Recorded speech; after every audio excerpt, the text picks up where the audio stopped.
Nachádzame sa na sútoku dvoch riek, Moravy a Die. Toto miesto sa nazýva Trojmedzie, pretože sa tu stretávajú hranice troch štátov. A my to dnes symbolicky štartujeme dnešný cyklový let, pretože dnes budeme bicyklovať územím až troch krajín, Slovenska, Česka a Rakúska. Štartujeme hneď tu na Slovensku, v tomto krásnom lužnom lese, ktorý je plný starých stromov a riečnych ramien. Pokračovať budeme do Čiech a cez Rakúsko sa stočíme späť na Slovensko. Vítajte a poďte s nami.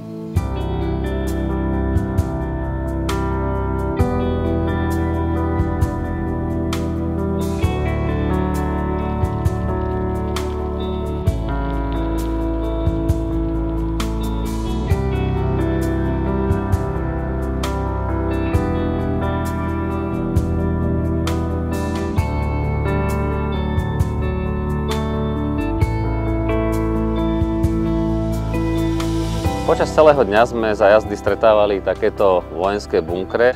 Tento systém bol vybudovaný koncom 30. rokov a mal slúžiť na ochranu pred inváziou Nemecka.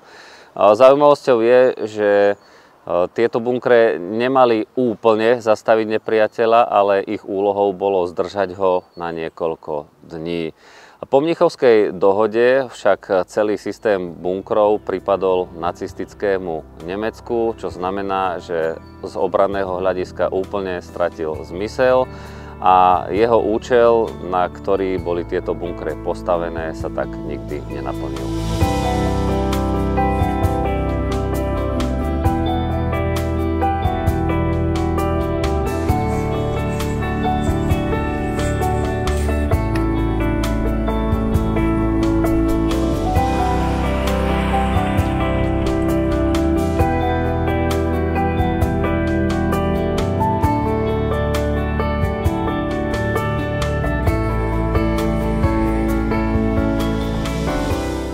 Moravský vrabiec je fakt výborný.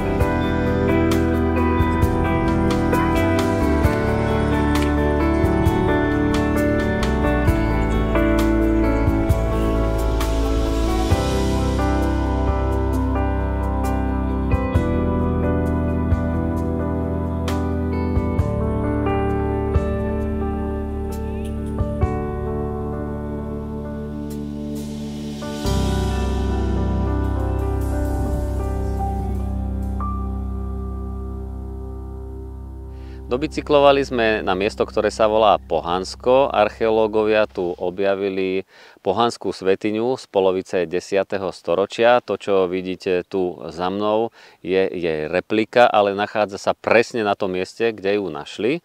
Zaujímavosťou je, že išlo o kruhovú stavbu, ktorej vstup je orientovaný smerom na východ slnka v deň letného slnovratu. Predpokladá sa, že išlo o kultovú alebo obradnú stavbu, alebo možno aj o kalendár.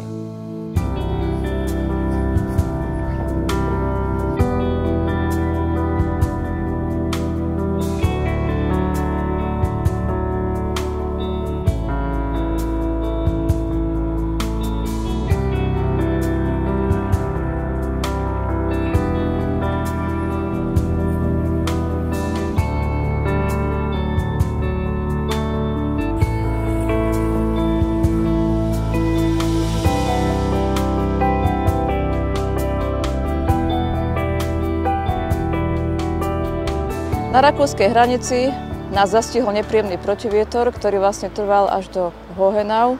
Tu sme si chceli pozrieť vtáčiu pozorovateľňu, ale bohužiaľ je zatvorená, tak si pozrieme aspoň zblízka toto jazierko.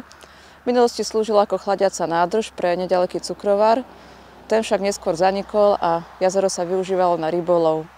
Toto miesto je však veľmi obľúbeným oddychoviskom pre tiahnuce vtáky, najmä divé husy a kačky. Ďalej budeme pokračovať do Moravského svätého Jána. Od slovenských hraníc nás už delí len posledných pár kilometrov.